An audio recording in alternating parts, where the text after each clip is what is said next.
Okay, so today the first topic we are going to look about is personal pronoun dative. നമ്മൾ ഡാറ്റീവിലുള്ള articles പഠിച്ചിട്ടുണ്ട്. അതിൻ്റെ എന്താ പറയുക, best മിറ്റ്, best മിറ്റ്, negative ആർട്ടിക്കിളും ഒക്കെ നമ്മൾ നോക്കി. ഇനി അതിൽ പേഴ്സണൽ പ്രൊണോമൻ എങ്ങനെയാണ് വരിക എന്നുള്ളതാണ് നമ്മൾ നോക്കുന്നത്. അതായത് നോമിനേറ്റീവിലും അക്യുസാറ്റീവിലും ഒക്കെ നമ്മൾ പേഴ്സണൽ പ്രൊണോമൻ പഠിച്ചിട്ടുണ്ട്.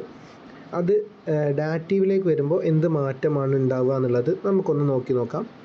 അപ്പോൾ ആദ്യത്തെ സെൻറ്റൻസ് നോക്കിക്കേ, ദ സീസ്റ്റ് മിഖായേൽ എന്നാണ്, അത് മിഖായേലാണെന്ന് പറഞ്ഞിട്ടുണ്ട്.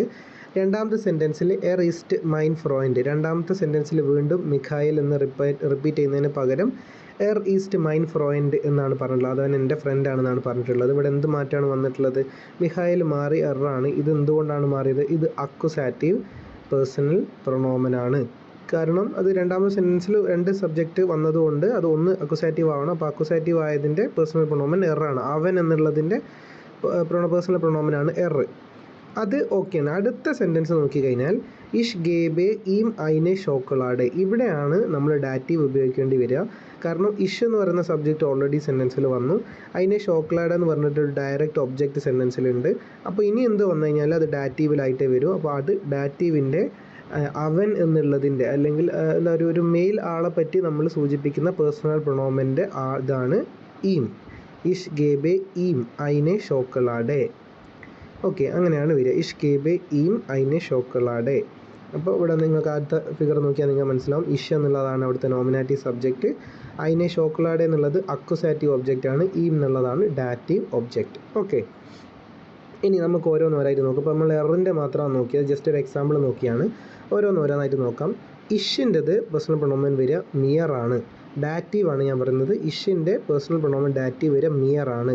ഹായ് ഇഷ് ബിൻ മരിയ, ഞാൻ മരിയയാണ്. ഗിഫ്റ്റ്സ് മിയർ അതിന് ചോക്ലേറ്റ്, നിങ്ങൾ എനിക്കൊരു ചോക്ലേറ്റ് തരുമോ? Will you give me A chocolate? Gifts ദു മിയർ അതിനെ ചോക്ലേറ്റ് എന്നാണ് ചോദിച്ചത്. അപ്പോൾ മിയർ ആണ് ഇവിടെ വന്നിരിക്കുന്നത്.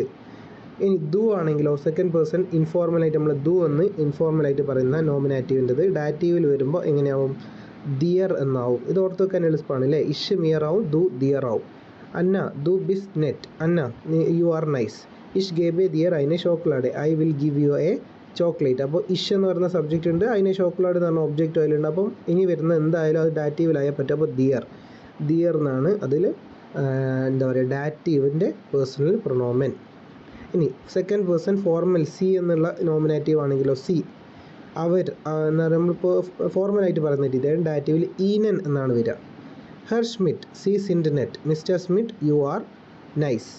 ഇഷ് ഗേബെ ഈനൻ ഐനെ chocolate, I will give you a chocolate. അപ്പോൾ ഇവിടെ രണ്ടാമത്തെ സെൻറ്റൻസിൽ വീണ്ടും സ്മിറ്റ് എന്ന് യൂസ് ചെയ്യൂല, എറു എന്ന് വന്നല്ല യൂസ് ചെയ്യുക. കാരണം ഇത് ഫോർമലാണ്, അതുകൊണ്ട് ഈനൻ ആവും. ഇഷ് ഗേബെ ഈനൻ ഐനെ ചോക്ലേറ്റ്.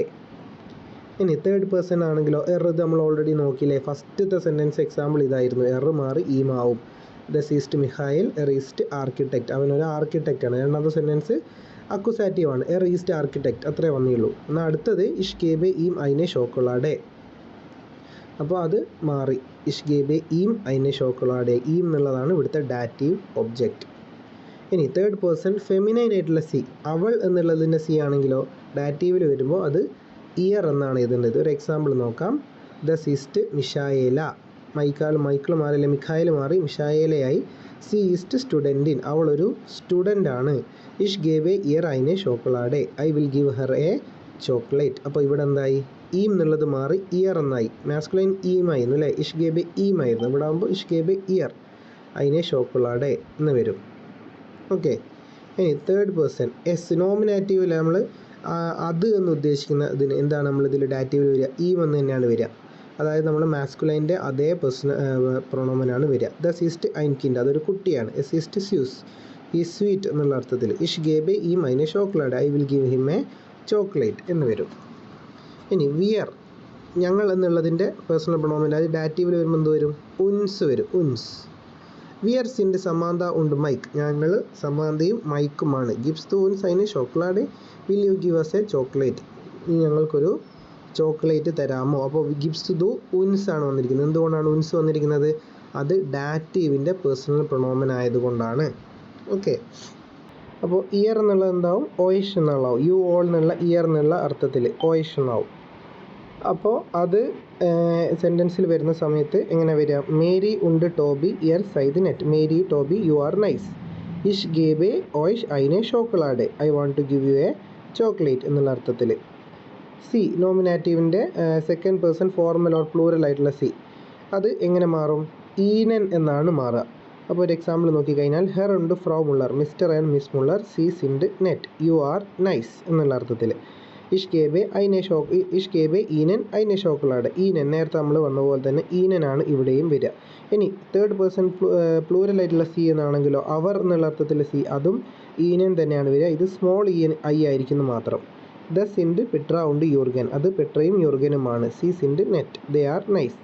ഇഷ് ഗേവെ ഈനൻ ഐനെ ഷോക്കളാഡ്, ഇവിടെയും ഈനൻ തന്നെയാണ് വരിക. അപ്പോൾ നമ്മൾ ടേബിൾ നോക്കിക്കഴിഞ്ഞാൽ ഇങ്ങനെയാണ് ഏകദേശം ഉണ്ടാവുക. ഇഷ് എന്നുള്ളത് നിയർ ആവും, ദു ദിയർ ആവും, സി ഈനൻ ആവും, എർ ഈമാവും, സി ഇയർ എസ് ഈം, വിയർ ഉൻസ് ഇയർ ഓയിഷ്, സി ഈനൻ സി ഈനൻ.